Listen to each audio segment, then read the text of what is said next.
loves, welcome back to my channel. So today's video is going to be on this eyeshadow look right here.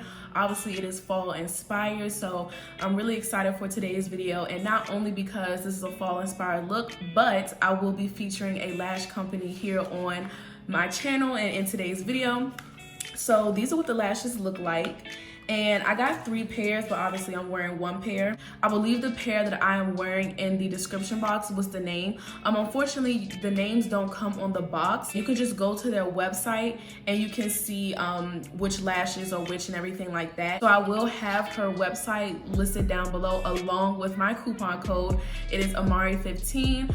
I will list it here on the screen and in the description box so you guys can know how to spell it and everything like that. And you will use that at checkout to get 15% off. So yes, I'm really excited, you guys. These lashes are great. They apply so well.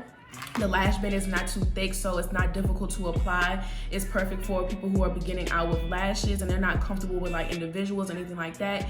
You just want to throw on a strip and just, you know, be about your day. So yeah, just please be sure to use my code. I don't make any commission off of it, anything like that, but I am affiliated with this brand, so I just, you know, wanted to throw that out there. You don't have to use a code if you don't want to, but you know, it's always nice to save a little bit of money. So without further ado, if you guys would like to see how I got this fall inspired look, then just please continue to watch, and don't forget to like, comment, and subscribe, and I'll see you in my next one. Bye.